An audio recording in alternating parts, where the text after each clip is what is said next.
안녕하세요. 서영주입니다. 여러분, 믿습니까? 믿습니다라는 이 말은 교회를 다니시는 분들에게는 매우 익숙한 말이죠.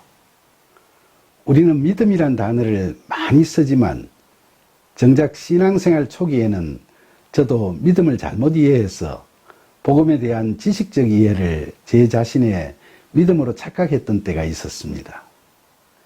그러나 신앙생활을 해오는 과정에서 믿음이란 시험 공부하듯이 제 능력이나 노력 여부에 의해서 얻어지는 그런 간단한 문제가 결코 아니라는 생각을 하게 됐습니다. 제가 성령의 도우심을 구하지 않고 그저 이론적으로 성경을 접하게 되면서 피상적인 신학 지식만 쌓아가고 있었을 때에는 사람들과 지적인 논쟁만 일삼게 되기 십상이었죠.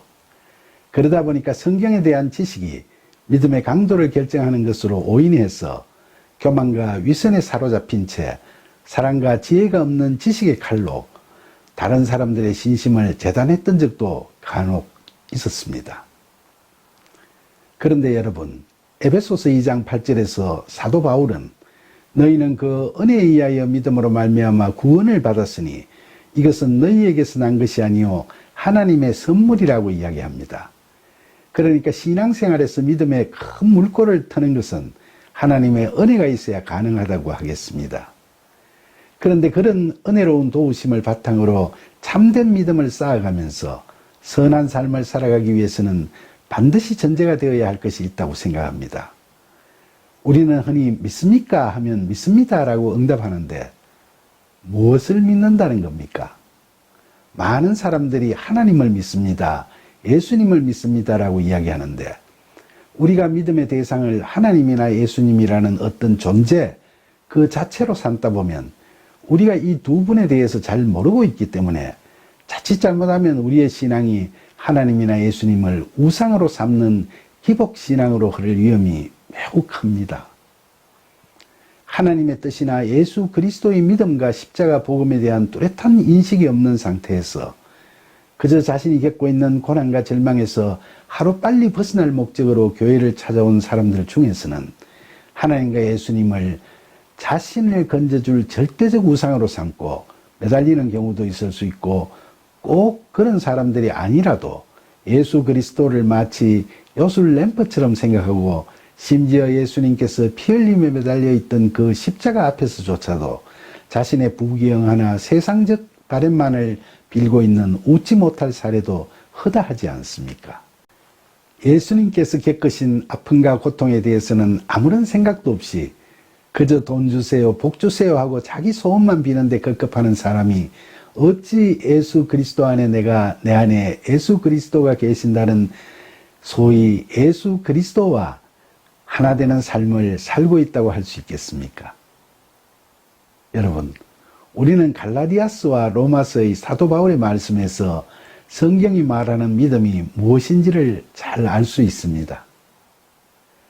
갈라디아서 2장 16절에서 바울은 사람이 의롭게 되는 것은 율법의 행위로 말미암음이 아니요 오직 예수 그리스도를 믿음으로 말미암은 줄 알므로 우리도 그리스도 예수를 믿나니 이는 우리가 율법의 행위로서가 아니고 그리스도를 믿음으로써 의롭다 함을 얻으려 함이라. 율법의 행위로서는 의롭다 함을 얻을 육체가 없느니라 라고 말합니다. 여기서 예수 그리스도를 믿음으로와 그리스도를 믿음으로써라는 부분을 원어 성경으로 직역해 보면 그 의미가 더욱 명확하게 드러납니다.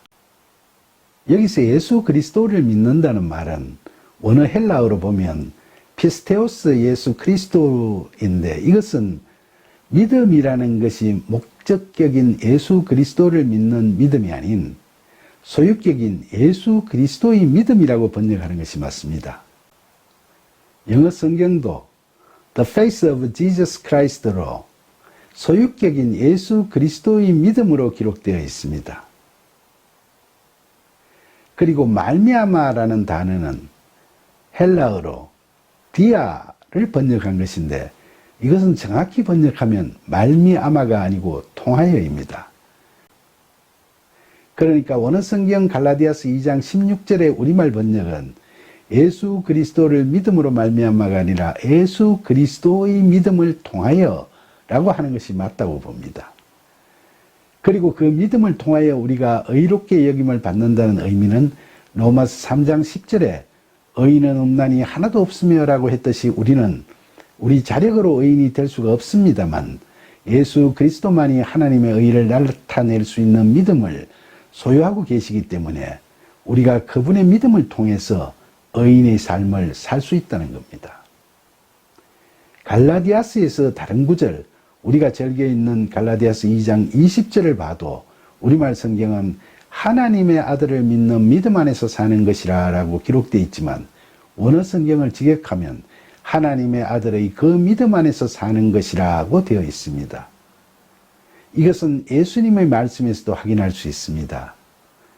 요한복음 14장 6절에서 예수께서 이르시되 내가 곧 길이요 진리요 생명이니 나로 말미암지 않고는 아버지께로 올 자가 없느니라 라는 말씀에서 나로 말미암지 않고는 이라는 구절이 원어 성경에 보면 헬라어로 메디에무 즉 나의 믿음을 통하지 않고는 이라고 기록되어 있습니다.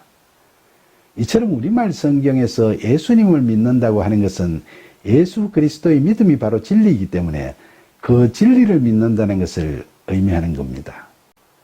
그런데 자칫 잘못하면 우리가 겉으로는 교회에 열심히 다니지만 기복신앙에 젖어서 예수님을 많은 이적과 기적을 행하셨던 그런 분, 그래서 그 전지전능하신 신통력을 발휘해서 우리에게 복을 주실 분으로 기대하고 우상 숭배로 흐르기 쉽습니다.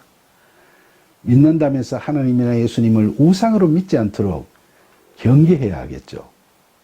믿음과 관련해서 특히 중요한 말씀은 로마서 1장 17절에 복음에는 하나님의 의가 나타나서 믿음으로 믿음에 이르게 하나니 기록된 바 오직 의인은 믿음으로 말미암아 살리라 함과 같으니라는 말씀입니다. 여기서 사도 바울은 복음에는 하나님의 의가 나타나서 믿음으로 믿음에 이르게 한다라고 말합니다. 믿음으로 믿음에 이르게라는 구절은 헬라어 원어 성경에는 에크 피스테오스 에이스피스틴이라고 기록되어 있는데 에크는 영어로 from, 에이스는 to를 의미하니까 정확하게는 믿음에서 믿음으로 이르게라고 해석되어집니다. 이 로마서 1장 17절은 마르틴 루터가 공로주의, 행위주의에 빠져 타락을 일삼던 로마 가톨릭 교회에 대항해서 종교개혁을 부르짖던 그 주장의 근거가 되는 말씀으로 여기서 루터는 오직 믿음이라는 종교개혁의 주된 정신을 도출해낸 겁니다. 그리고 믿음으로 믿음에 이르게 해서 앞부분의 믿음이란 말은 예수 그리스도의 믿음을 의미합니다. 그럼 그 예수 그리스도의 믿음이 무엇입니까? 바로 인간에 대한 하나님의 구원 계획, 즉 이 땅에 하나님 나라를 이룩하는 것이 하나님의 뜻임을 믿고 그 뜻의 성취를 위해 자신의 십자가 죽음을 받아들이는 순종과 부활에 대한 믿음으로 담대히 나아가는 그 흔들리지 않는 믿음이 바로 예수 그리스도의 믿음입니다. 따라서 믿음으로 믿음에 이르게 한다는 말씀은 예수님의 믿음에서 우리가 믿음을 갖게 된다는 말씀으로 해석됩니다. 더 자세히 말씀드리면 이 말씀은 예수님의 하나님을 믿는 믿음에 대한 그 객관적 믿음을 통하여 우리의 하나님에 대한 주관적 믿음이 발전되어 간다는 것을 의미합니다. 여기서 객관적 믿음이라 하면 우리가 알고 있는 예수님의 믿음을 의미합니다. 그러니까 그 믿음을 우리가 잘 알지 못하면 우리의 주관적 믿음도 헛된 믿음이 될 수 있다고 생각할 수 있습니다. 예전에 제가 대학 다닐 때 어느 날 어떤 남자가 하숙집으로 전화를 해서 저에게 다짜고짜 종로 2가에 있는 YMCA 다방으로 나오라고 협박하던 일이 있었습니다. 나오지 않으면 학교를 찾아가서 가만두지 않겠다고 얼음장을 놓기에 그 다방이 외진 골목 구석에 있는 것도 아니고 번화가 대로변에 있으니까 딴 걱정할 건 없을 것 같아서 무슨 일인가 하고 나가봤습니다. 카운터에서 종업원이 저를 찾아온 사람을 호명하니까 한 여학생과 청년 몇 명이 우르르 다가왔는데 그 여학생은 저를 보더니만 당황하면서 같이 온 남자들에게 오빠 이 사람이 아니야 라면서 울먹였습니다. 자초지종을 들어보니까 제가 그 일이 있기 몇 달 전에 시내 버스를 타고 가다가 지갑을 잃어버린 적이 있었는데, 그때 그것을 훔쳐간 소매치기가 제 지갑 속에 있던 학생증 사진을 자기 사진으로 바꿔 붙이고 제 행세를 하면서 그 여학생을 만나서 어떻게 한 것 같았습니다. 정말 사정은 딱했지만 그렇다고 제가 그 여학생을 제 연인으로 받아들일 수는 없는 일이 아니겠습니까? 우리가 믿는다는 것도 그 예수님의 믿음을 바르게 알고 믿어야지, 그렇지 못해서 심판의 날에 예수님께서 나는 너를 도무지 모른다고 하시면 마치 위의 사례에서 그 여학생처럼 얼마나 황당한 상황에 처하게 되겠습니까? 그러니까 믿음에 있어서도 우리가 처음부터 잘못된 믿음을 객관적 믿음으로 삼게 되면 그 믿음을 바탕으로 맺어지는 우리의 주관적 믿음이 죄다 헛된 것이 되어서 결국 이단에 빠지거나 믿음이 기복적 우상숭배로 흘러가 버리지 않겠습니까? 다방에서 만난 그녀는 제 지갑을 훔쳐 서울법대생 행세를 한 소매치기에게 속아서 그 가짜 대학생을 저로 알고 믿게 되었고, 그 잘못된 믿음이 바탕이 돼서 그런 사기꾼을 그녀만을 사랑하는 성실한 사람으로 오해하고 깊은 관계에 빠져버리는 바로 그 남자에 대한 잘못된 주관적 믿음의 단계로까지 가버린 것이었습니다.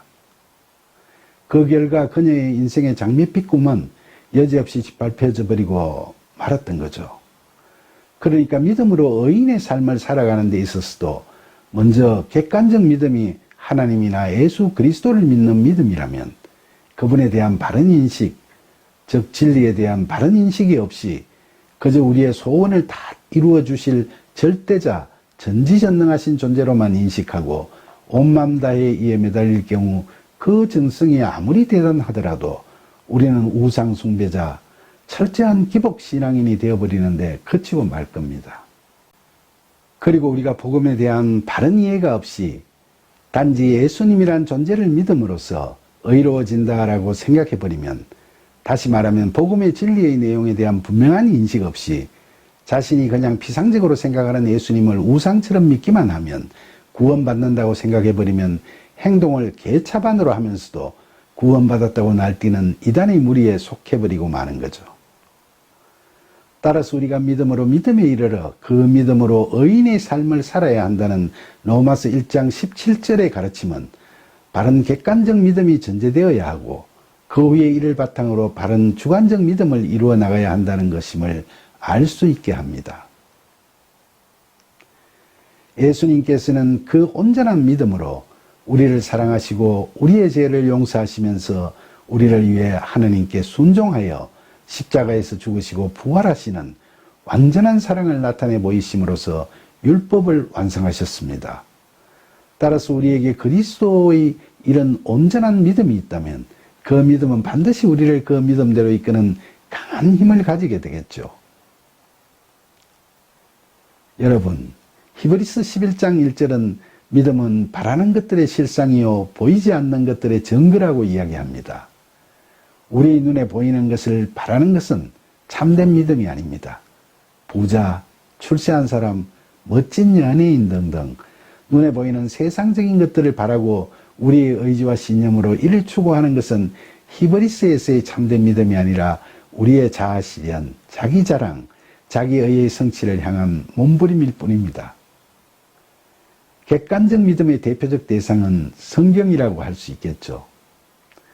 우리는 성경이 있기 때문에 이 성경을 보지 못하고 믿는 사람들보다는 믿음으로 가는 길이 훨씬 수월할 수도 있습니다.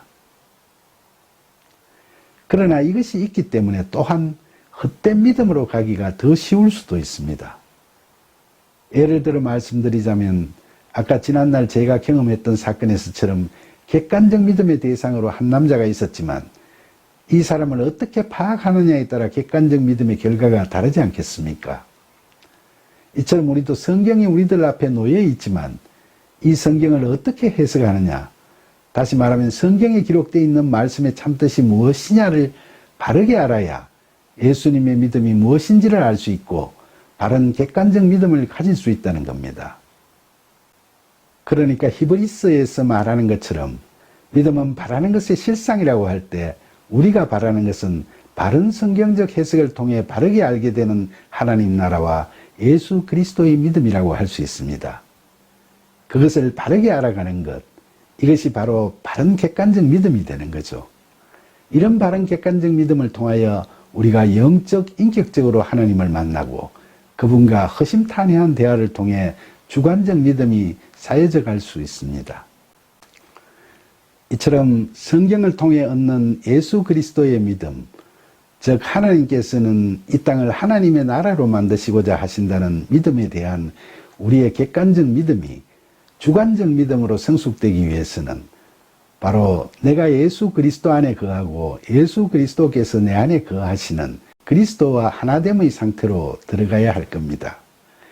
이처럼 예수님의 믿음을 잘 알고 이를 바르게 믿는 온전한 믿음으로 예수님과 하나 되는 참된 믿음의 삶을 살아가는 저와 여러분이 되기를 간절히 소망합니다. 감사합니다.